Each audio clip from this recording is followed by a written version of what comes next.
Baik, Assalamualaikum warahmatullahi wabarakatuh.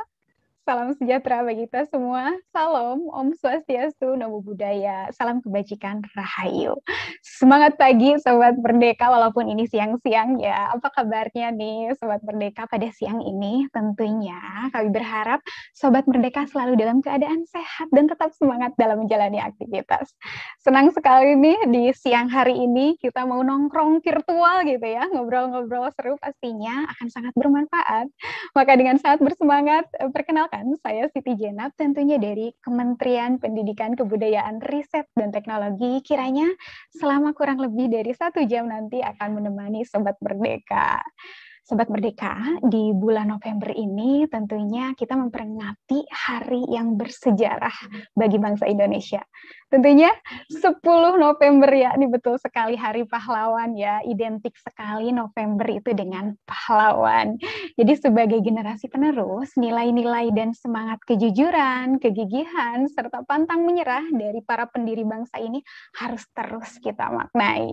Sobat Merdeka bisa banget nih menjadi pahlawan dengan mau membangun dan berkontribusi nyata kepada bangsa dan negara tentunya melalui Merdeka Belajar, Kampus Merdeka. Oleh karena itu, siang ini kita akan bincang-bincang seru nih mengenai mahasiswa merdeka menjaga dan membangun Indonesia melalui Merdeka Belajar Kampus Merdeka. Tentunya karena ini bincang-bincang saya tidak sendiri ya. Kita akan ditemani juga oleh para pemuda-pemuda Indonesia yang sangat luar biasa sekali. Jadi pemuda-pemuda ini yang nantinya akan bincang-bincang merupakan salah satu contoh bagi kita semua untuk berkarya dan berkontribusi membangun Indonesia tumbuh menjadi Indonesia unggul tentunya. Namun sebelum saya kenalkan para pemuda-pemuda nanti, tentunya karena ini bincang-bincang bersama Mendikbudristek, wow, ini sudah hadir tentunya di tengah-tengah kita semua. Mas Menteri ya, selamat datang Mas Menteri, apa kabarnya? Halo, selamat siang. Apa kabar semua? Baik, terima kasih. Dan selain Mas Menteri, kita juga ditemani oleh Bapak PLT Dirjen Diktiristek, tentunya Prof. Nizam nih. Selamat siang Prof, semangat Assalamualaikum. pagi. Waalaikumsalam, tetap semangat, Siang. sehat ya Prof ya. Dan baik, selain Mas Menteri dan juga Prof. Nizam, kita juga hadir 8 orang mahasiswa dari berbagai perguruan tinggi di Indonesia. Jadi mereka ini adalah para mahasiswa merdeka, tentunya pelajar Pancasila yang tergabung dalam program Kampus Merdeka. Siapa saja? Ada dari peserta magang dan studi independen bersertifikat, ada Erwan dari UGM dan juga Dewi Fortuna dari Binus University. Selanjutnya perwakilan peserta kampus mengajar angkatan 2 ada Septia dari Universitas Lampung dan Nikodemus dari Universitas Muhammadiyah Sorong.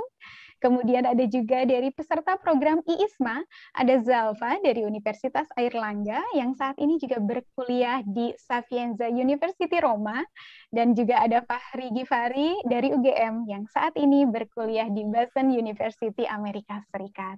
Berikutnya, peserta pertukaran mahasiswa merdeka ada Andi Yusuf dari Universitas Hasanuddin dan juga ada Dini Arianti dari Institut Teknologi Kalimantan. Apa kabarnya nih adik-adik semua? Izin. Semangat ya, tetap baik, tetap semangat pagi walaupun siang-siang ini senang sekali. Baik, karena sudah hadir semua narasumber nih di tengah-tengah kita, maka mungkin mohon perkenannya kepada Prof. Nizam untuk membuka sejenak acara-acara bincang Kampus Merdeka ini. Kami persilahkan, Prof. Terima kasih, Mbak Zainab. Yang saya hormati dan kita banggakan bersama Mas Nadiem Anwar Makarim, ya, Menteri Pendidikan, Kebudayaan, Riset dan Teknologi. Yang saya cintai dan banggakan adik-adik mahasiswa, seluruh peserta program Kampus Merdeka, dan juga para dosen pendamping dan pembimbingnya. Assalamualaikum warahmatullahi wabarakatuh. Semangat pagi, salam sehat, salam sejahtera untuk kita semua. Shalom, Om Swastiastu, Namo Buddhaya, salam kebajikan. Pertama, puji alhamdulillah kita bisa bersilaturahmi di siang hari ini dalam keadaan sehat walafiat di tengah berbagai macam aktivitas dan kesibukan kita semua. Apresiasi pada Mas Menteri yang telah meluangkan waktu untuk bisa berjumpa dengan adik-adik mahasiswa peserta program-program MBKM dari Sabang sampai Merauke. Jadi kita dengar ada yang dari Aceh sampai ke Papua, dan juga adik-adik yang sedang mengikuti program Indonesia International Student Mobility Award yang sedang di luar negeri. Jadi sangat membahagiakan ketika setiap hari saya mendapatkan laporan Mas Menteri dari adik-adik yang sedang berada di 31 negara dan juga adik-adik yang sedang mengikuti program-program pertukaran mahasiswa merdeka maupun juga yang sedang mengikuti magang di industri, yang sedang mengikuti microcredentials, yang sedang mengikuti program kampus mengajar. Jadi saat ini lebih dari 60.000 mahasiswa sedang mengikuti berbagai program MBKM di tingkat nasional. Di samping juga hampir 200.000 Mas Menteri program-program yang diselenggarakan oleh masing-masing perguruan tinggi sendiri. Ini sungguh luar biasa sekali semangat dari adik-adik ini, meskipun pembayaran banyak yang terlambat. Saya yakin dengan semangat juang adik-adik sekalian, tetap semangat untuk mengikuti program MBKM. Sebagai program yang baru dan revolusioner, ini tentu tidak mudah untuk mengimplementasikan dan menggerakkan puluhan ribu mahasiswa dengan pendanaan silang antara LPDP dan Kementerian Pendidikan Kebudayaan dan Teknologi. Sehingga pada kesempatan ini saya menyampaikan permohonan maaf pada adik-adik mahasiswa kalau ada yang terlambat pembayaran uang sakunya, penggantian biaya transport dan sebagainya, tapi yakinlah kita semua bekerja keras untuk bisa segera mewujudkannya. Tapi yang paling penting adalah kita sesegera mungkin memberikan pengalaman pada adik-adik sekalian untuk bisa mengembangkan diri dan potensinya, mengembangkan kompetensinya secara merdeka melalui kolaborasi dengan dunia samudera kehidupan.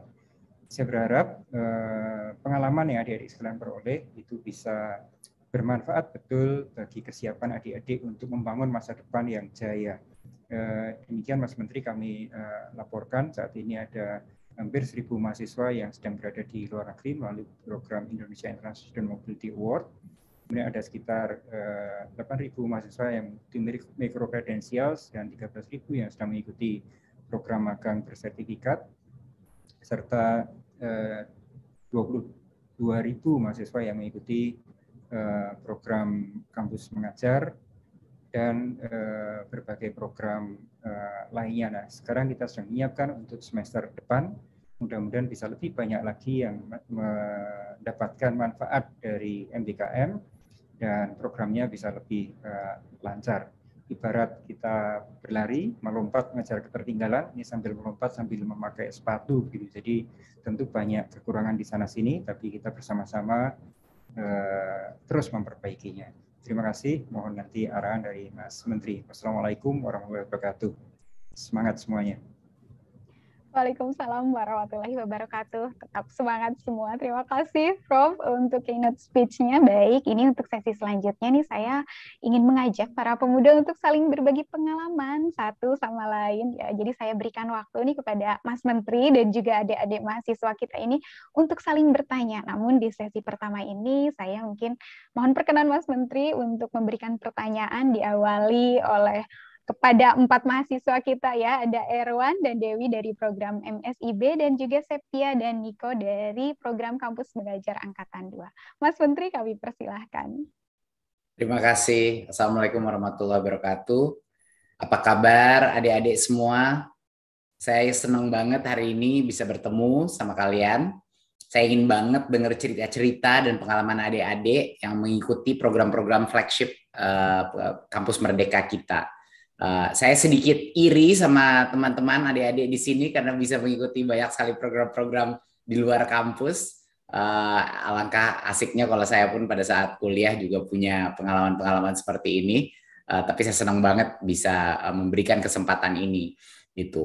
Program-program kita tentunya yang flagship itu ada kampus mengajar, magang dan studi independen bersertifikat, ISMA, pertukaran mahasiswa luar negeri, dan juga pertukaran mahasiswa merdeka. Dan pasti tidak hanya saya yang mau dengar ceritanya adik-adik, tetapi juga para mahasiswa lain juga yang sedang menonton acara ini. Jadi kita ingin tahu nih apa semangat adik-adik mengikuti program Kampus Merdeka dan bagaimana ini bisa berkontribusi di dalam pengembangan peran adik-adik di masa depan buat Indonesia. Pertama, saya ingin ngobrol sama Erwan dan Dewi. Apa kabar Erwan dan Dewi? Luar biasa Mas Menteri, selamat siang. Semangat pagi Mas. Selamat siang, selamat pagi. Dan ini yang dua-duanya, Dewi, ya apa kabar? Baik Mas, baik Mas. Dua-duanya mengikuti program magang dan studi independen kan? Tepat Mas. Nah, boleh nggak? boleh nggak tahu nih, project apa aja sih yang lagi dikerjain sama Erwan sama Dewi? Dan perannya di dalam project itu apa? Manfaat yang dirasakan apa? Gitu. Silakan, mungkin Erwan dulu. Baik, terima kasih banyak Mas Menteri. Telco is the new gold mine because data is the new oil, Mas. Yang paling membekas kepada Erwan itu hampir 100, bukan hampir 100 miliar revenue yang di-generate setiap bulan di departemen tempat Erwan magang, Mas. Bukan juga 3.000 corporate clients yang harus tim Erwan handle kemudian, Mas. Tapi pada quotes yang disampaikan kepada Erwan, pada saat induction oleh mentor Erwan, Mas Nalendra di mitra Erwan magang di Excel Axiata Business Solutions.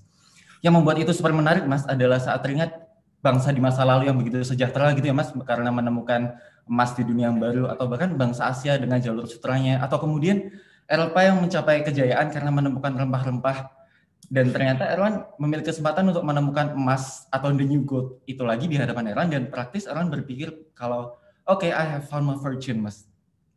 Challenge-nya pada role Erwan di B2B departemen ini sebagai enterprise marketing and CX di sini untuk menyampaikan value itu kepada potential corporate clients to deliver to them on how important the data is. To put that into perspective, Mas, seperti Google dan Facebook pun adalah biggest B2B corporations, dan Erwan bisa reach dan experience dinamika itu bahkan sebelum selesai kuliah. Analoginya jika market itu adalah lautan, Mas, Erwan di sini bertugas untuk mencari perairan mana yang memiliki ikan yang paling besar dan paling berharga, dan bagaimana cara terbaik untuk membawanya bersama Erwan di kapal itu. Tentu awalnya drown, Mas, dan tenggelam pada saat berproses. Nggak tahu apa-apa, Mas. Erwan sampai nangis pada saat itu harus belajar lagi ya. Tapi dengan persiapan dan fasilitas yang diberikan di kampus Merdeka ini seperti mentor, kemudian development program, monitoring logbook, atau bahkan support dari universitas sangat membantu Erwan untuk kembali belajar berenang di lautan itu sehingga dapat keep up dengan armada perusahaan eventually, Mas. Poinnya di sini adalah Erwan mendapat kesempatan terbaik untuk eksplorasi, Mas. Untuk just hyper experiment the hell out of everything I did, Mas. Jadi exploring and validating is my daily breakfast, lunch, and dinner. Erwan merasa hingga saat ini adalah 3 bulan yang paling berharga dan insightful bagi Erwan. Jika otak itu perlu diberi makan, Mas, magang Merdeka ini adalah restoran all you can eat yang mahal, Mas. Isinya daging semua. Tapi bagusnya adalah ini ditraktir oleh Mas Menteri, Mas. Terima kasih banyak untuk itu. Makasih, Pak. Terima kasih banyak, Mas. Sulit untuk membayangkan kami dapat survive di dunia profesional tanpa kesempatan ini. Dan karena yang Erwan kerjakan pun itu surprisingly adalah pilot project yang itu valid. Singkatnya untuk membuat inisiasi dari sistem and platform integrations yang di dalamnya mengangkat semua skills yang diperlukan di dunia profesional, dan bahkan skills itu dijadikan KPI atau ukuran keberhasilan Erwan selama internship ini. Jika harus berbicara terkait keunggulan, Mas, atau bahasa kami marketer itu adalah unique selling propositions, setiap detail tentang program ini adalah unique selling propositions, Mas. Semuanya berharga dan harus diikuti. Untuk itu, Mas Nadiem, terima kasih. Luar biasa, Erwan. Ya, memang itu daripada nanti tenggelam-tenggelamnya pada saat udah di luar, ya kan, udah nggak ada backup lagi. Mendingan sekarang kita belajar berenangnya gitu loh, sebelum lulus. Biar pas udah lulus, udah tahu rasanya kayak apa. Karena terus terang ya, tanpa kita setengah-setengah tenggelam gitu ya, kita nggak bakal jadi lebih jago. Itu salah satu cara kita bisa belajar gitu. Di antara nggak boleh sampai tenggelam, tapi juga nggak boleh terlalu mudah. Jadi itulah sweet spot kita untuk belajar. Luar biasa, Erwan. Kalau Dewi gimana? Thank you, Mas Nadiem. Pertama-tama saya mau ucapkan thank you banget kepada Mas Nadiem, Pak Dijam, Mas Hadi, dan tim yang sudah merealisasikan program MSIB yang luar biasa ini.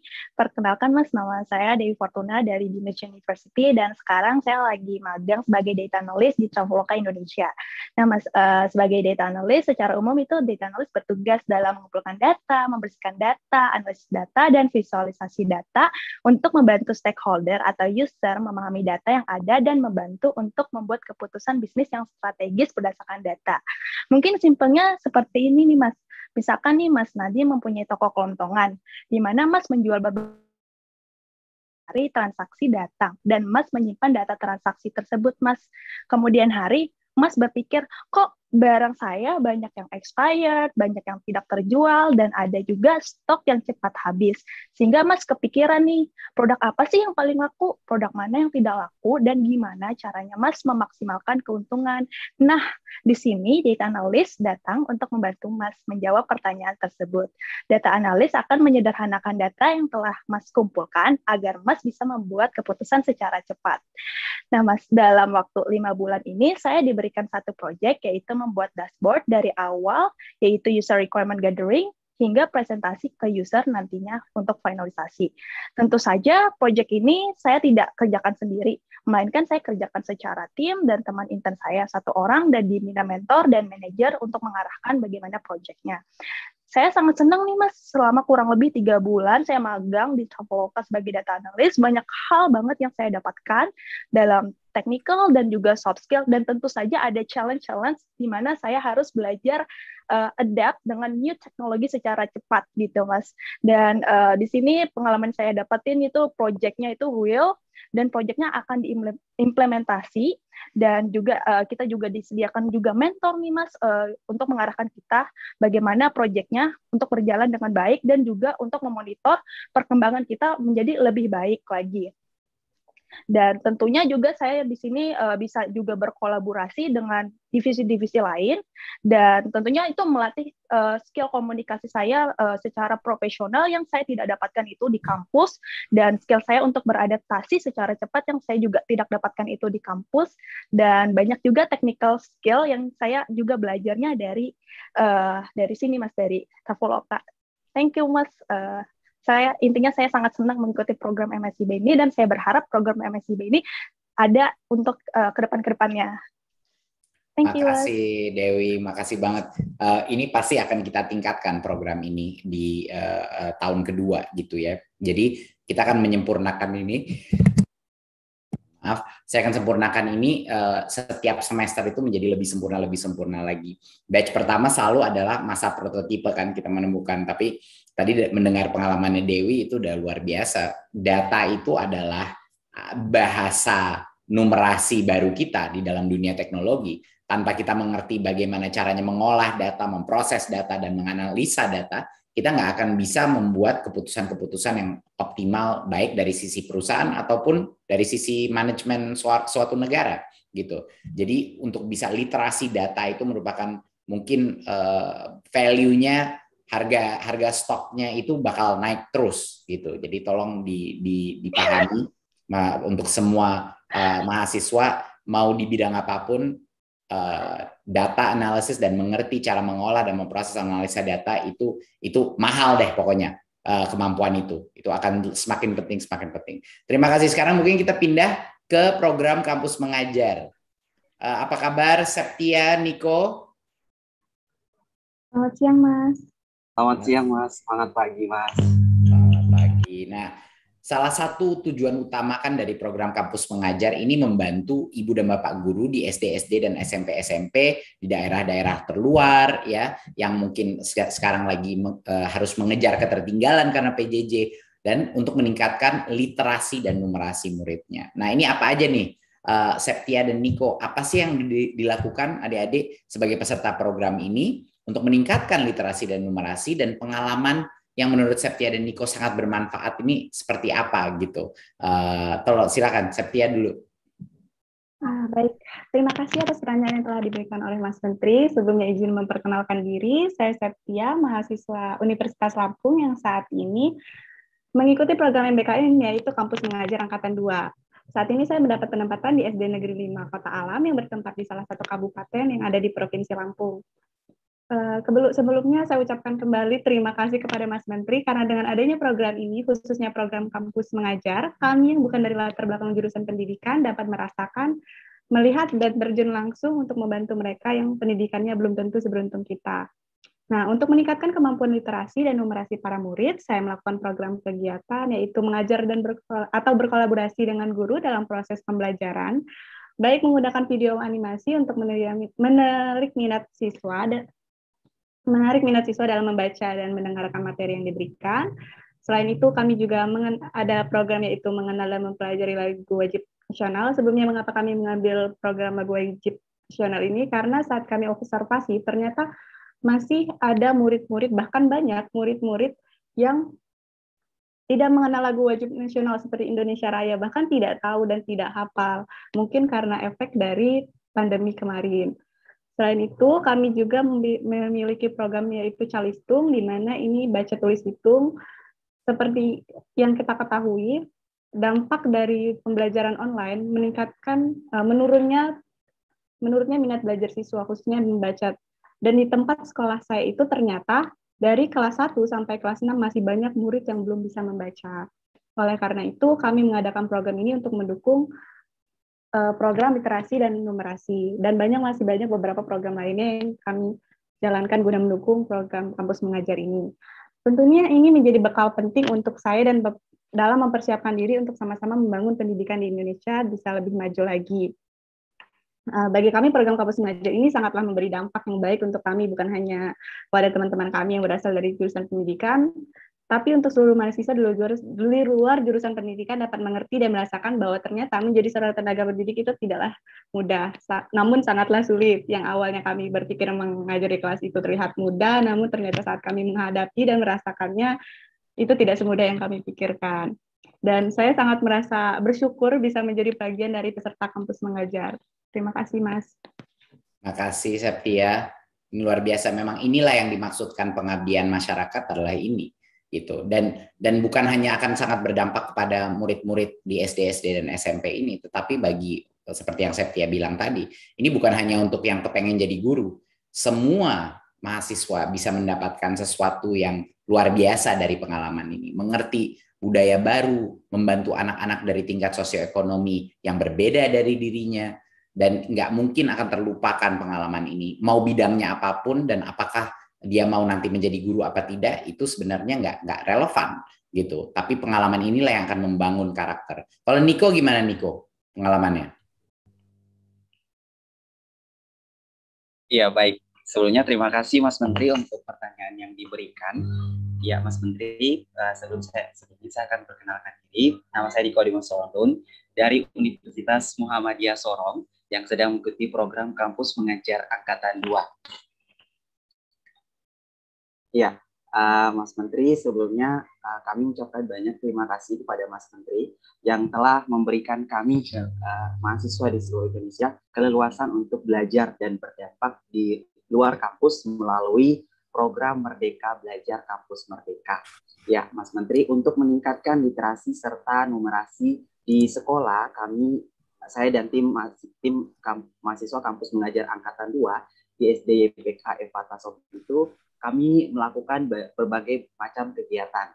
Ya, seperti halnya Mas Menteri, kami membuat adanya kelas literasi dan kelas numerasi, di mana pada awal kegiatan penugasan kami itu menemukan adanya siswa-siswi yang belum bisa banyak membaca dan juga menulis bahkan berhitung, sehingga kami membuka kelas literasi serta kelas numerasi. Mas Menteri, kami juga melakukan ada pembelajaran dari rumah serta ada juga pembelajaran di luar kelas yang kami lakukan, seperti halnya kami mengajak siswa-siswi belajar di pesisir pantai. Ada pula kami melakukan pembelajaran sambil bermain dengan menggunakan media-media pembelajaran. Seperti contoh, kami menggunakan media pembelajaran perkalian box. Di situ kami mengajak siswa-siswi untuk bermain dengan media yang sudah kita sediakan, Mas Menteri. Ya, tentunya kegiatan yang kami lakukan ini, Mas Menteri, sudah membawa dampak yang luar biasa bagi kami selama 3 bulan. Sudah ada siswa-siswi yang sudah bisa membaca, menulis, bahkan berhitung. Mas Menteri, selain itu juga kami membantu Bapak Ibu Guru yang mana pada awal penugasan di sekolah kami itu belum adanya perpustakaan, sehingga kami meminta Bapak Ibu Guru untuk kami membuat perpustakaan di sekolah tersebut, sehingga hal itu diizinkan dan kami membuka perpustakaan. Lalu kami juga membantu mengajar di kelas-kelas, secara khusus mata pelajaran yang kami ajarkan itu seperti halnya matematika, bahasa Indonesia, pendidikan IPA, dan juga komputer serta bahasa Inggris. Ada pula kami membantu Bapak Ibu Guru lewat adaptasi teknologi. Mas Menteri, tentunya melalui program kampus mengajar ini, manfaat yang saya dapat selama mengikuti program ini dan akan menjadi bekal bagi saya bisa merasakan pengalaman bagaimana menjadi seorang pendidik yang mengajar di pelosok kota. Dan juga saya bisa berkontribusi dengan masyarakat sekitar dan mengenal banyak budaya yang ada di pulau penempatan saya, Mas Menteri. Dan juga saya bisa mengenal bagaimana itu gaya belajar siswa-siswi yang ada di sekolah dasar. Tentunya Mas Menteri, pengalaman yang saya sampaikan ini dan melalui program kampus mengajar ini membawa dampak yang luar biasa bagi saya dan juga teman-teman yang mengikuti program kampus mengajar. Terima kasih Mas Menteri.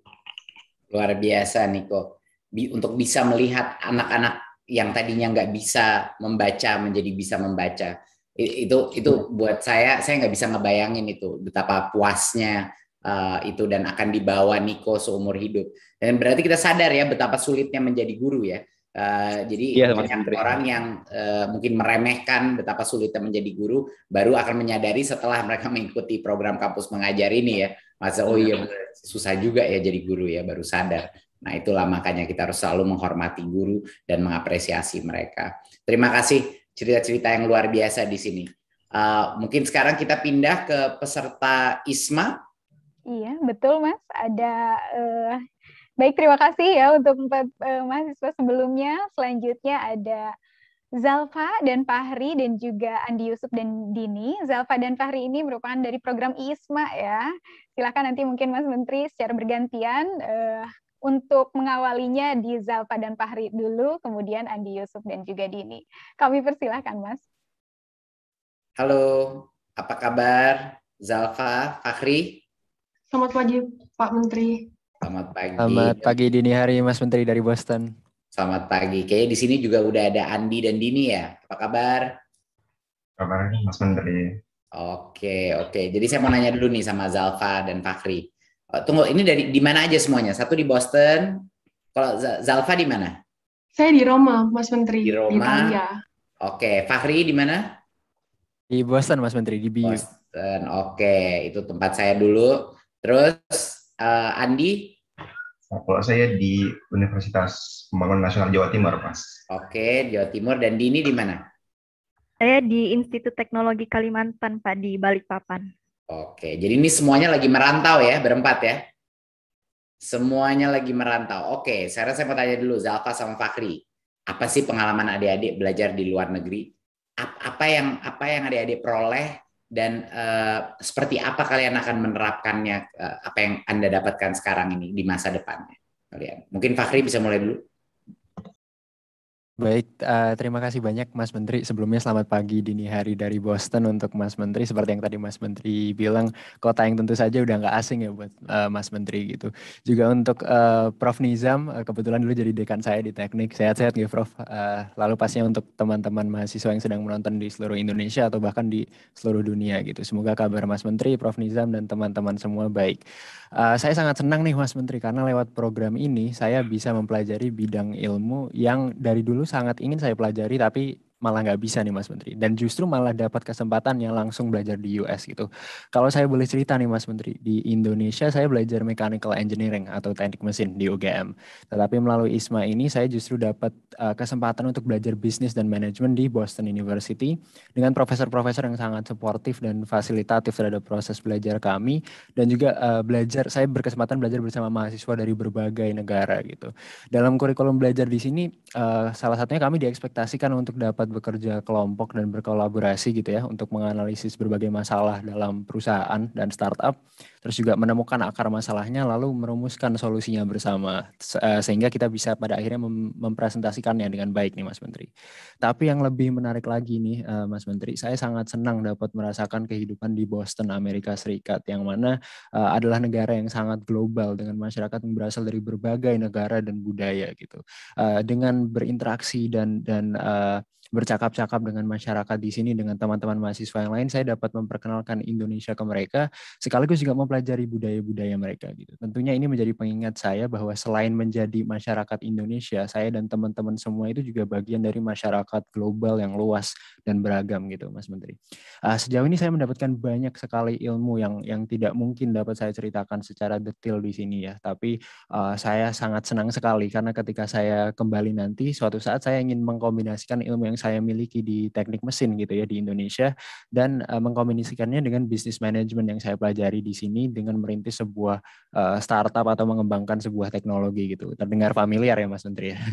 Atau dan dengan lewat situ saya ingin memberikan manfaat bagi Indonesia seperti itu. Saya nggak bisa cerita satu persatu terkait pengalaman dan pelajaran yang saya dapatkan, tapi kalau siapa tahu nih Mas Menteri dan teman-teman semua yang ingin tahu lebih lanjut lagi, mungkin kita bisa sharing dan berbagi cerita bersama. Monggo silakan follow social media saya atau teman-teman yang lagi ISMA di seluruh dunia, di seluruh belahan dunia yang lain, dan juga mungkin bisa cek YouTube saya atau YouTube kami, teman-teman semua. Saya yakin banyak juga yang sharing lewat media sosial. Begitu Mas Menteri, terima kasih banyak.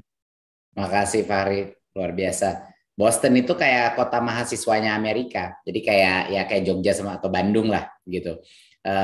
Jadi isinya pasti luar biasa pengalaman bertemu yang lain. Dan saya suka banget apa yang Fahri bilang tadi, bahwa bukan hanya kita bisa belajar dengan metode-metode yang mengasah kemampuan berpikir kritis kita, kerja kelompok, ya, teamwork, case study dan lain-lain.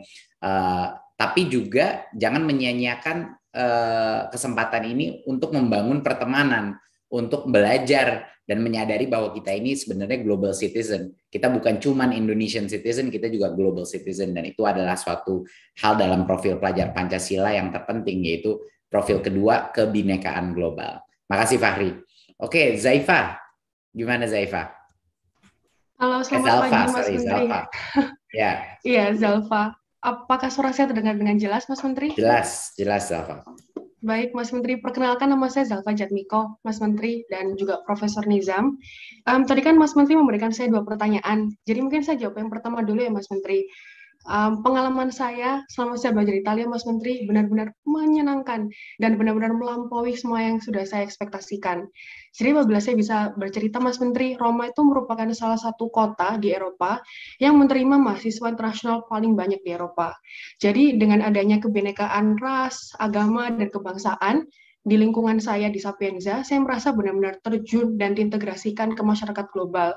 Dan hal ini, Mas Menteri, memberikan saya peluang untuk membangun pola pikir yang fleksibel dan juga menurut saya egaliter. Lalu hal yang kedua juga tentang kurikulum di Sapienza, Mas Menteri. Saya benar-benar merasa dosen di Sapienza itu bekerja seperti konduktor musik. Jadi mereka tidak banyak bicara, cuma mereka memberikan peluang bagi mahasiswa untuk berdiskusi menciptakan solusi untuk masalah yang diberikan di kelas pada saat itu. Dan menurut saya, Mas Menteri, dari jawaban saya yang 2 pengalaman yang saya peroleh itu bisa menjawab apa yang sudah saya pelajari dan apa yang ingin saya terapkan di Indonesia. Jadi di Sapienza, Mas Menteri, saya tuh mengambil mata kuliah hukum Uni Eropa. Dan selama pelajaran saya tuh selalu berpikir, mengapa ya Uni Eropa bisa tetapi ASEAN tidak bisa.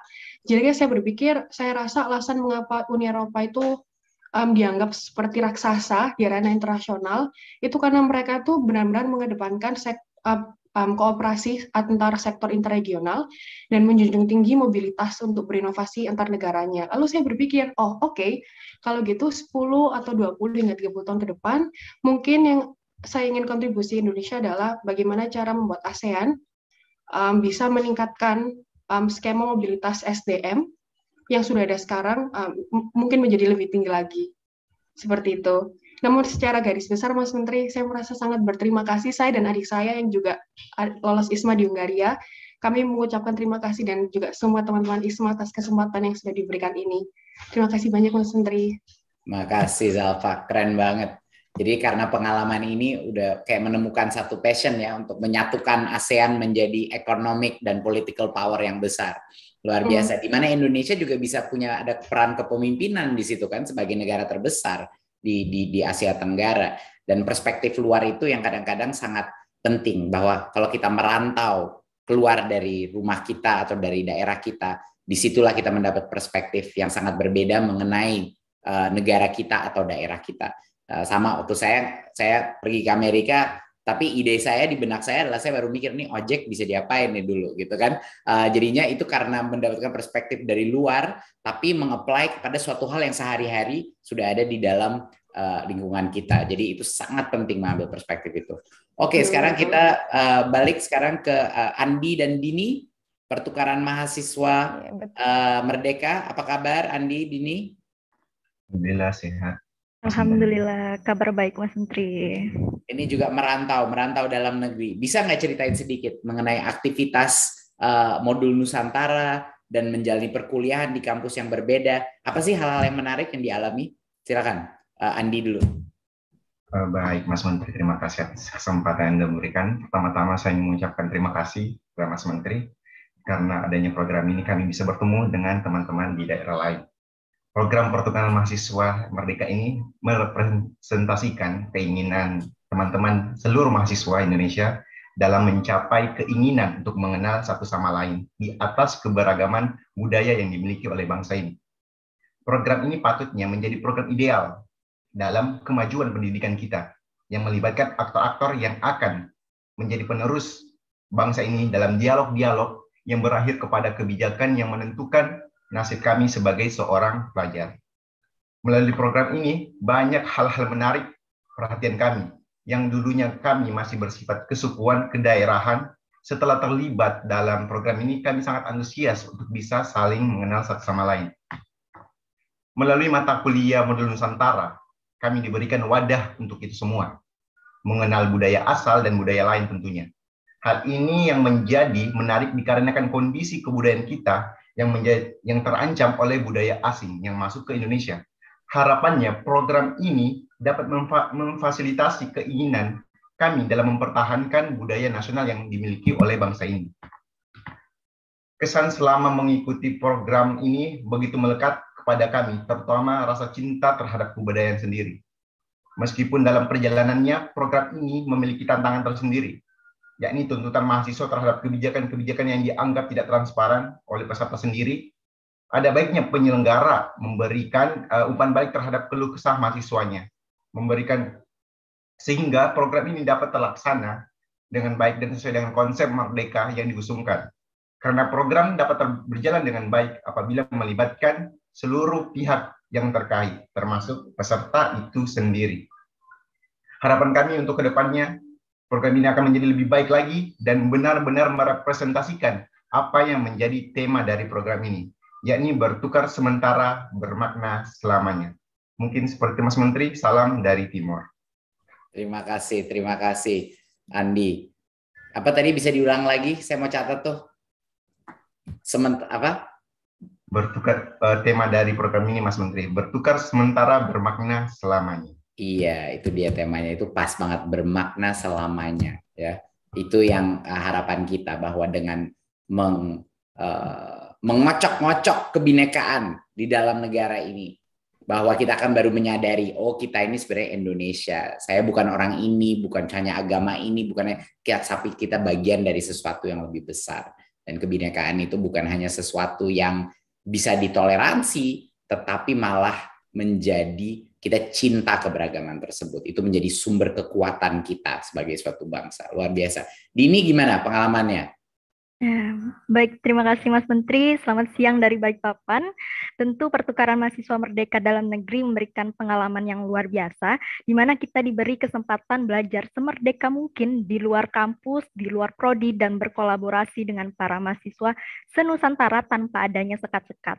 Melalui PMMDN sendiri kita bisa memahami identitas bangsa lewat kebudayaan yang ada di Indonesia ini. Pengalaman saya sendiri, yakni saya mendapat insight baru di mana saat sesi kebinekaan saya mengetahui di daerah PT penerima saya, yakni Unmuh Jember, bahwa Jember sendiri memiliki bahasa Pandalungan, di mana merupakan bentuk akulturasi bahasa antara bahasa Jawa dengan bahasa Madura. Hal itu menarik karena saya mengira awalnya bahasa Jember itu sama saja dengan bahasa Jawa. Dan ketika sesi tari-tarian di mana menampilkan tarian Labako khas Jember dan tarian dari seluruh Nusantara lainnya, saya merasa sangat tersadarkan betapa kayanya Indonesia akan suku, bangsa, bahasa, adat istiadat, di mana hal itu perlu kita rayakan sebagai bentuk modal persatuan bangsa.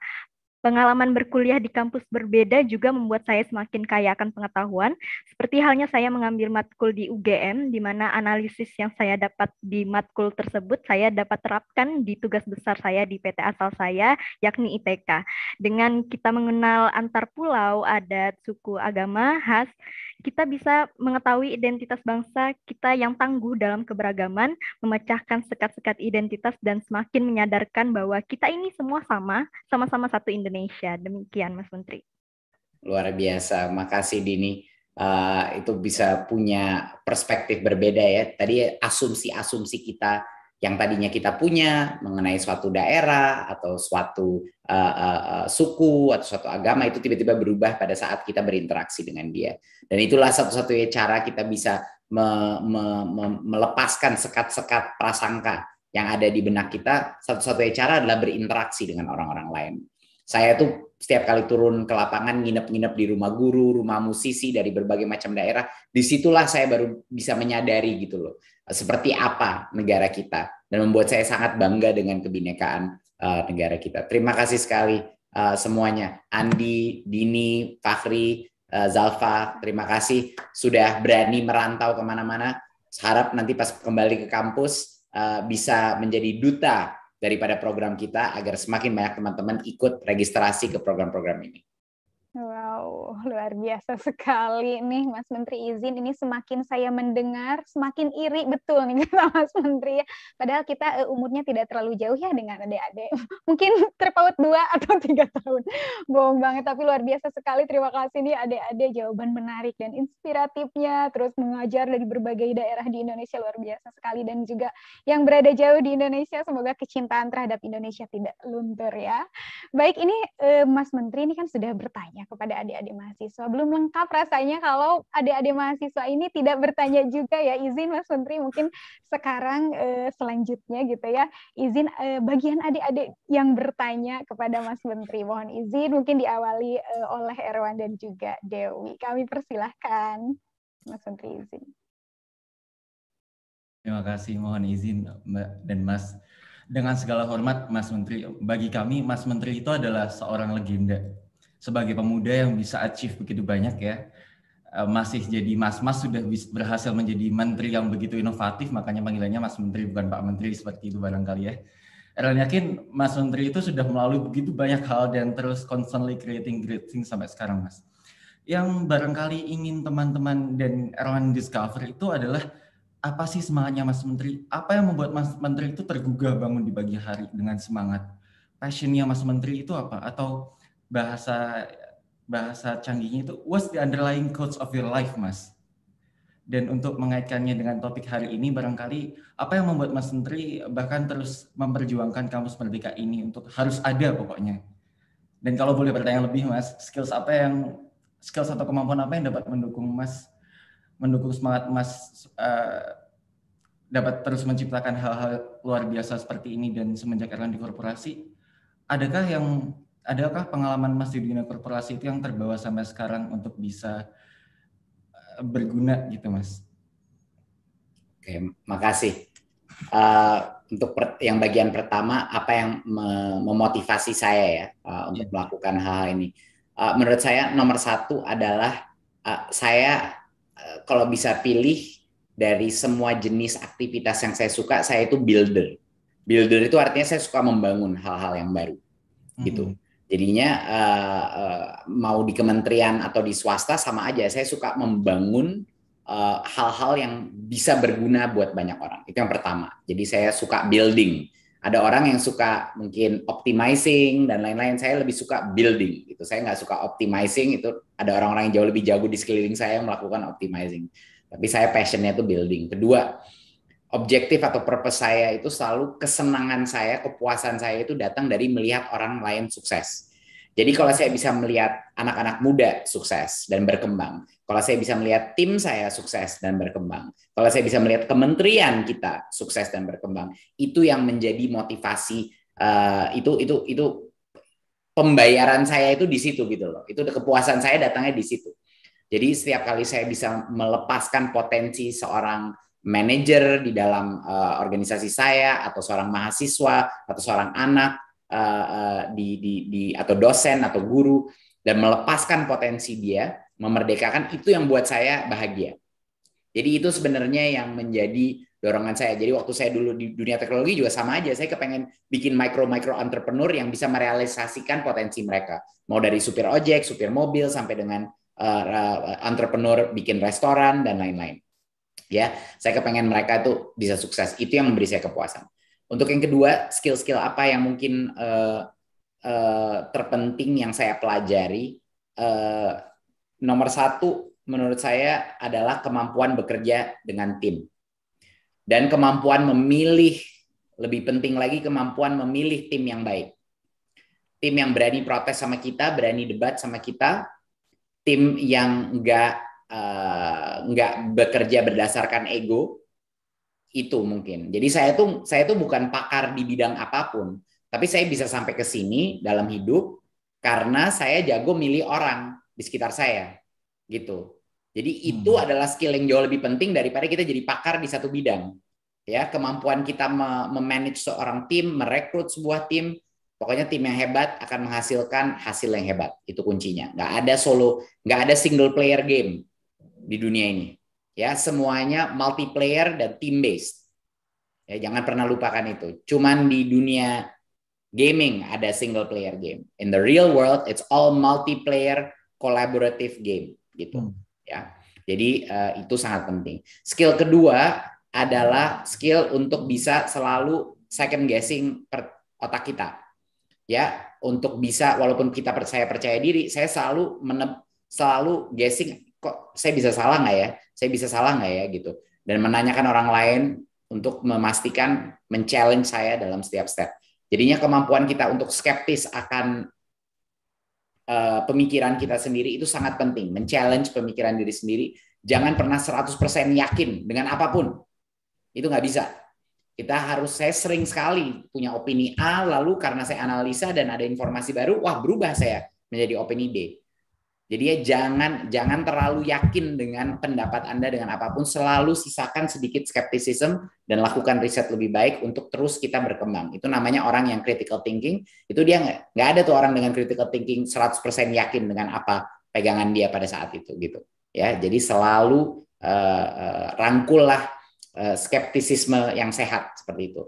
Jadi kita harus 100% yakin dengan kapabilitas kita. Itu nggak apa-apa. Tapi jangan pernah yakin dengan pemikiran kita. Gitu loh. Ada perbedaannya gitu. Dan itu skill yang sangat penting. Ketiga adalah untuk jangan pernah berhenti belajar. Mau di bidang apapun, teknologi apa tidak, nggak masalah. Yang penting kita belajar terus gitu loh. Terus baca buku, terus belajar, mau belajar di YouTube, mau belajar di vlog, mau belajar di Reddit, mau belajar dengan secara formal di sekolah atau ngambil program-program studi seperti ini. Bisa dari mana-mana, tapi hilangkan konsep bahwa setelah kita selesai dari sekolah kita berhenti belajar. Kita itu harus belajar sepanjang kita hidup. Saya di sini belajar terus setiap hari. Malah mungkin saya lebih banyak belajar sekarang dari waktu saya di kuliah. Ya, jadi tolong jangan pernah kira cuma gara-gara kita berhenti sekolah itu berhenti belajar. Jadi mulai jatuh cinta dengan buku, jatuh cinta dengan belajar, itu luar biasa pentingnya. Karena itu satu-satunya cara kita nggak ketinggalan. Wow. Baik, terima kasih. Sampai bertemu di masa depan saat Erwan atau rekan-rekan semua di kampus Merdeka menjadi menteri di masa depan atau penemu unicorn di masa depan. Ya, Mas. Amin. Amin. Terima kasih, ini luar biasa. Terima kasih Erwan dan Mas Menteri atas jawabannya. Selanjutnya kami persilakan kepada Dewi untuk memberi pertanyaan. Thank you Mbak. Izin bertanya Mas Menteri. Ya. Saya melihat program MSIB ini sangat baik ya Mas untuk menambah pengalaman baru di luar kampus dan menambah kepercayaan diri nih Mas untuk siap bekerja secara langsung di perusahaan. Bagi saya program ini menambah banyak value soft skills seperti komunikasi, adaptasi cepat dengan perubahan, serta kolaborasi, dan technical skill seperti teknologi baru yang saya gunakan di project. Saya jadi penasaran nih Mas, bagaimana sih Mas Menteri bisa mendapatkan ide mencetuskan program Kampus Merdeka yang salah satunya MSIB, dan dari sudut pandang Mas Menteri bagaimana cara kita sebagai mahasiswa peserta MSIB dapat memaksimalkan manfaat dari program MSIB ini, dan boleh juga dong Mas share sedikit cerita magang pertama kali Mas Menteri. Thank you Mas. Wah, oke. Idenya sebenarnya sederhana kan? Kita punya masalah relevansi. Setiap kali saya tanya anak-anak jagoan-jagoan yang lulusan Universitas Indonesia, misalnya mereka udah 5 tahun lulus ya, dan mereka harus sukses banget di karir mereka, selalu saya tanya berapa persen relevan apa yang kamu pelajari di kampus di pekerjaannya, dan angka itu kecil-kecil banget, jadi itu bikin saya sedih gitu loh. Jadi ini sebenarnya pemikirannya sangat pragmatis. Oke, yang punya pengalaman ini, yang punya kompetensi-kompetensi itu akan ada di industri. ada di berbagai macam bidang. Di luar kampus nih ada banyak yang artinya relevansinya 100% karena memang itu adalah bidang mereka, diajarkan oleh praktisi-praktisi, topiknya adalah langsung berhubungan dengan industri.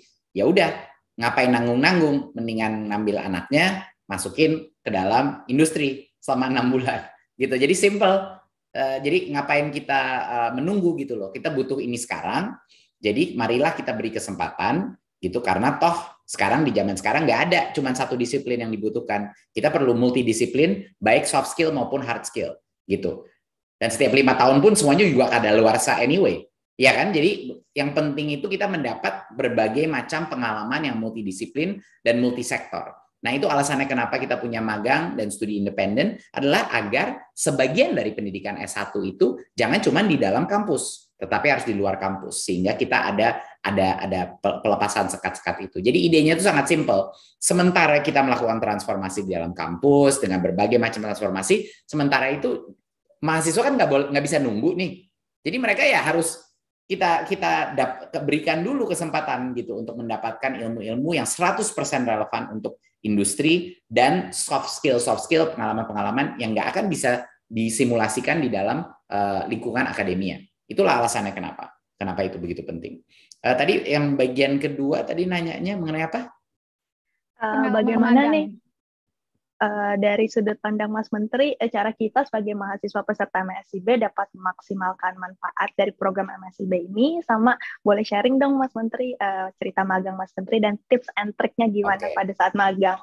Oke. Thank you, Ya Mas pokoknya Menteri. kalau magang tips saya sangat simple. Jangan disia-siakan. Pas masuk di situ cari proyek yang paling sulit. Semakin sulit, semakin ribet, semakin puyeng, itu nanti udah trust me deh. Itu yang bakal bikin kalian paling handal pada saat keluar daripada universitas. Jadinya selalu nyarinya tuh yang paling sulit atau proyek yang paling menantang. Itu udah ada rekomendasi yang terpenting karena there's no resiko. Kalian masih dalam life boy, iya kan? Ngapain go for yang gampang-gampang, gitu kan? Kalau kita gagal pun atau sulit mengalaminya, terus apa konsekuensinya? Kan nggak ada konsekuensinya sekarang. Nggak berdampak kepada karir Anda. Jadi sekarang it's the time to go for it, ya, untuk cari yang paling sulit, yang paling tidak nyaman, yang paling menantang. Kedua, pengalaman saya magang pertama kali itu di semester habis tahun pertama kalau nggak salah, saya magang di Bank Dunia di Indonesia. Saya ke Gorontalo sama kemana waktu itu, kalau nggak salah ke Sumatera waktu itu. Mungkin Sumatera Barat sama Gorontalo. Saya lagi mengikuti beberapa proses pemerintah daerah transparansi, inisiatif transparansi. Jadi saya pertama kali tuh bisa melihat daerah-daerah Siling saya waktu itu umur 19 dan itu pengalaman yang luar biasa. Tahun kedua saya magang di summer program karena kan saya nggak punya kampus Merdeka dulu. Jadi harus pas di liburan itu ngambilnya. Cuman 2 bulan lagi. Berarti makanya saya iri sama teman-teman di sini bisa dapat 6 bulan, dapat full credit lagi. Saya nggak dapat kredit waktu itu. Magang saya kedua di United Nations di UN di New York saat itu. Jadi saya bisa pada saat itu saya ngambil 2 bulan di New York, kerjaannya juga administratif banget gitu, tapi bisa melihat orang-orang hebat yang sedang melakukan hal-hal project-project PBB yang luar biasa, itu sangat inspiratif buat saya. Jadi itu pengalaman 2 magang, tapi harus pada saat summer break saya, jadi nggak dapat kesempatan kayak adik-adik. Wow. Alhamdulillah, terima kasih nih Dewi atas pertanyaan dan jawabannya ya. Semoga puas sekali karena kita mendengarnya juga luar biasa sekali. Selanjutnya ada Niko dan juga Septia. Boleh kami persilahkan kepada Niko terlebih dahulu memberikan pertanyaan kepada Mas Menteri.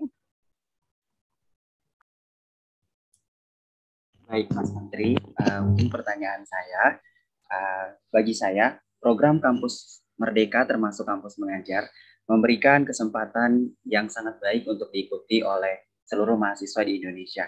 Nah, selama penugasan, kami masih mendapat kurang meratanya pendidikan di daerah terpencil, sehingga kami harus menyesuaikan proses pembelajaran dengan situasi dan juga kondisi di tempat penugasan. Kira-kira apa saja nih kebijakan yang akan Mas Menteri lakukan untuk bisa meningkatkan pemerataan pendidikan di Indonesia? Terima kasih Mas Menteri. Ya, terima kasih. Ada banyak sekali hal-hal yang mau kita lakukan untuk memastikan adanya afirmasi ya terhadap daerah yang lain. Baru aja kita merubah pertama kalinya di Indonesia perhitungan dana BOS di sekolah-sekolah kita, itu kita ubah bantuan operasional sekolah. Yang tadinya semuanya dipukul rata, satu anak sama di kota Jakarta dan di Papua, sekarang kita ubah total. Ada dikalikan indeks kemahalan sehingga daerah-daerah yang lebih jauh, daerah-daerah yang tingkat sosioekonominya lebih rendah di pelosok-pelosok itu mendapat peningkatan yang sangat besar. Jadi itu pertama kalinya kita melakukan seperti itu. Kita melakukan transformasi terhadap KIP, salah satu program terpenting kita untuk mahasiswa-mahasiswa yang tidak mampu untuk bisa masuk kuliah. Tapi kita melihat karena KIP kemarin itu semuanya disamain di 2,4 juta, banyak sekali anak-anak yang berprestasi dan kurang mampu, mereka coba masuk ke dalam program-program yang lebih mahal, tapi susah masuknya karena sekolah-sekolahnya dipaksa rugi karena harga UKT-nya lebih di atasnya itu. Jadilah kita membuat peraturan baru di mana untuk yang masuk anak-anak yang kurang mampu ini, kalau mereka masuk dalam prodi-prodi A dan B, kita akan membayar porsi UKT-nya itu bisa sampai gratis gitu. Jadi lebih besar kita berikan. Dan yang kita lihat apa yang terjadi tahun ini itu meningkat 20%. Ternyata anak-anak yang kurang mampu itu bisa masuk prodi-prodi A. Tapi selama ini karena programnya itu cuma dipagu di satu angka, makanya nggak ada yang mau masuk, nggak ada yang bolehin masuk. Karena sekolahnya itu disuruh rugi. Jadi KIPK kita ubah pragmatis. Sehingga sekarang anak-anak dari keluarga yang tidak mampu bisa masuk program-program terhebat dan termahal. Itu baru namanya mobilitas sosial. Gitu.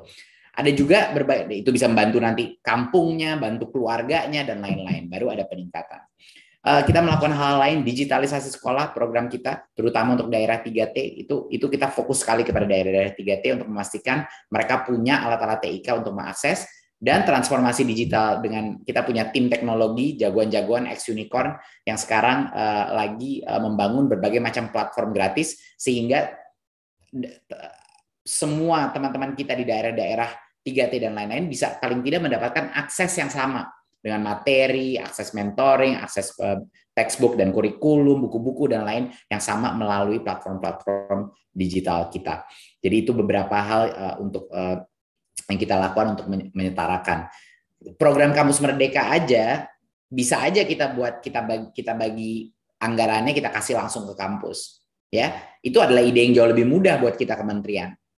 Ngapain kita repot-repot bikin program di dalam kementerian seperti flagship program, semua program MBKM yang di pusat. Alasannya adalah kalau kita bagi-bagi itu semua ke kampus, nanti kampus-kampus yang sama-sama lagi yang akan mendapat kerjasama dengan perusahaan-perusahaan besar dan lain-lain, yang itu lagi. Makanya dengan platform online yang kita buat, dengan platform MBKM yang kita buat, sekarang semua anak dari berbagai macam daerah punya kesempatan yang sama untuk apply kepada program-program di dalam industri ini, project studi independen dan lain-lain. Sehingga nggak yang itu doang yang dapat gitu. Jadinya proses mendigitalisasi registrasi dari program MBKM ini sengaja dibuat di dalam Kemdikbud, bukan dalam masing-masing perguruan tinggi, agar semuanya punya akses yang sama. Belum tentu semuanya masuk, tapi paling tidak semuanya punya akses yang sama. Nggak kita biarkan saja setiap universitas yang sudah punya hubungan untuk memonopoli hanya untuk murid-muridnya, hanya untuk mahasiswanya sendiri. Jadi itu selalu dalam pemikiran kita melakukan hal seperti itu. Dan tentunya pemberian kuota, pemberian UKT, terutama bagi sekolah-sekolah swasta di mana banyak sekali murid-murid mahasiswa-mahasiswa yang butuh bantuan lebih agar mereka tidak putus sekolah, itu kita fokuskan di situ. Banyak sekali hal yang kita lakukan dalam aspek penyetaraan pendidikan. Baik, terima kasih Mas Menteri atas jawabannya. Niko, terima kasih juga. Selanjutnya kami persilakan kepada Septia. Silakan. Oke, terima kasih Mbak. Izin bertanya Mas Menteri, seperti yang kita ketahui bahwa Mas Menteri ini merupakan idolanya para mahasiswa yang memiliki banyak prestasi dan juga serta pengalaman. Saya ingin bertanya Mas Menteri, prestasi apa yang paling berkesan dalam kehidupan Mas Menteri saat masih sekolah dulu? Saat masih sekolah apa saat kuliah nih? Pokoknya Boleh, sekolah aja ya. Ya, yang paling berkesan Mas. Oke. Susah nih, tergantung di jenjang yang mana. Mungkin saya dulu waktu di SD, kalau SD saya menang, ada kayak acara apa ya dulu namanya tuh Computer Kid atau apa. Sebenarnya nggak ada hubungannya sama komputer sih, cuman ngitung-ngitung matematik gitu. Terus menang piala, itu kayak piala pertama yang saya pernah menangin gitu, kelas 3 kalau nggak salah, kelas 3 SD. Itu benar-benar kayak pertama kali saya menang piala tuh seneng banget gitu. Waktu di SMA, mungkin prestasi yang terpenting buat saya adalah pada saat saya selesai hari pertama saya menjadi leading role di dalam pentas sekolah. Pentas sekolahnya itu besar banget, saya leading role-nya, acara musikal gitu, dan latihannya tuh kayak, wah kita latihan 3 bulan, 4 bulan sebelum itu, dan di hari pertama sampai semua orang pada berdiri, tepuk tangan, teriak-teriak, itu mungkin salah satu hari yang paling spesial buat saya. Waktu saya berhasil melampaui ketakutan saya yang luar biasa tampil pentas depan. Waktu itu tuh setiap kali ruangannya gede banget. Jadi setiap kali nonton tuh ada kayak 300 orang, 300-400 orang yang nonton. Dan show itu sampai 4 hari berturut-turut. Itu saatnya pertama kali mungkin saya menyadari saya bisa tampil gitu dan mengambil resiko di depan banyak orang dan nggak apa-apa gitu loh. Bisa. Saya sejak itu saya mulai jauh lebih berani. Menurut saya itu sih 2 prestasi yang bisa saya ingat saat ini. Di kuliah saya terus terang nggak ingat apa prestasi saya gitu. Di kuliah saya lebih kayak eksplorasi aja gitu, eksplorasi akademia, sosial, bertemu dengan berbagai macam orang dari seluruh dunia. Jadi fokus saya bukan achievement waktu di kampus, fokus saya adalah belajar dan membangun network gitu. Jadi sangat berbeda. Mungkin itu. Baik, terima kasih Mas Menteri. Septia juga atas pertanyaannya ya, sampai tidak ingat karena saking banyaknya prestasi Mas Menteri ya, biasa nih, dari jenjang sekolah sampai kuliah. Bisa dibilang terlalu banyak atau mungkin terlalu sedikit mungkin. Makanya nggak ingat. Bisa dua-duanya. Kami yakin nih. Mas Menteri dan adik-adik terima kasih nih atas pertanyaannya ya. Tidak semua kami beri kesempatan karena mungkin juga waktu. Mas, sebelum kami tutup mungkin kami persilahkan untuk menyampaikan pernyataan penutup dan juga motivasi nih kepada adik-adik. Silakan Mas. Terima kasih. Pertama saya ingin mengucapkan terima kasih kepada tim Kemdikbud nih. Pak Nizam dan timnya di Dirjen Dikti yang pagi, siang, malam ini melayani adik-adik semuanya. Ini program yang kita tahu kita meluncurkan ini dalam skala yang begitu besar, belum pernah terjadi ini di sejarah Indonesia. Anak-anak sebanyak ini boleh keluar dari kampus, mendapatkan kredit, bukan cuma itu, dikasih gaji lagi. Ya, dikasih gaji. Jadi saya mengerti memang kalau ada yang komplain tentang ketidaksempurnaan, tolong ingat ya, bahwa ini kesempatan gitu. Banyak adik-adik yang nggak dapat kesempatan ini. Kalian yang dapat gitu. Jadi pertama, tolong jangan pernah pelit-pelit bilang terima kasih kepada teman-teman di Dikti, Ristek, dan juga rektor dan dosen-dosen yang membantu Anda. Karena ini tidak mudah gitu loh melakukan ini, terutama dalam skala yang sebesar itu. Jadi pertama itu. Kedua adalah sekali lagi kayak Pak Nizam bilang, kita mohon maaf kalau tidak sempurna, tapi memang tidak akan sempurna kalau kita melakukan perubahan. Setiap semester kita sempurnakan lebih lagi, kita sempurnakan lagi dan lain. Dan ini selalu akan menjadi proses yang terus berjalan gitu. Jadinya mohon pengertian dan kesabaran, tapi harapannya dari cerita-cerita hari ini pengalamannya cukup luar biasa ya. Pengalaman personal dan transformatif yang dialami anak-anak sini. Dan terakhir untuk adik-adik, jangan sia-siakan kesempatan ini. Ambil lompatan. Selama kalian masih muda, resiko adalah suatu hal yang normal, nggak ada yang namanya prestasi tanpa resiko. Kalau kalian nggak berani tampil di panggung dunia, ya tidak akan ada tepuk tangan. Jangan pernah lupakan itu. Tepuk tangan hanya diberikan kepada orang yang berani tampil dan berani menerima resiko kegagalan. Jadi selama masih muda, ambillah resiko itu. Jangan menghindari hal-hal yang paling menantang dan selalu punya otak yang berpikir kritis, ya, punya percaya diri bahwa kita bisa pelajari apapun, kita bisa melakukan apapun kalau kita tekuni, dan yakini diri bahwa dunia yang penuh dengan perubahan ini juga menyediakan kesempatan yang begitu besar.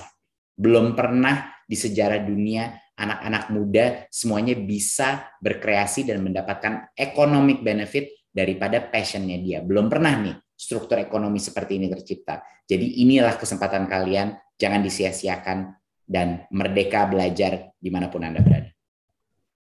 Luar biasa sekali, terima kasih nih Mas Menteri. Sobat Merdeka, kita mendapat banyak sekali gitu ya perspektif, jawaban, serta pesan-pesan dari Mas Menteri, serta adik-adik nih berbagi pengalaman mahasiswa luar biasa sekali.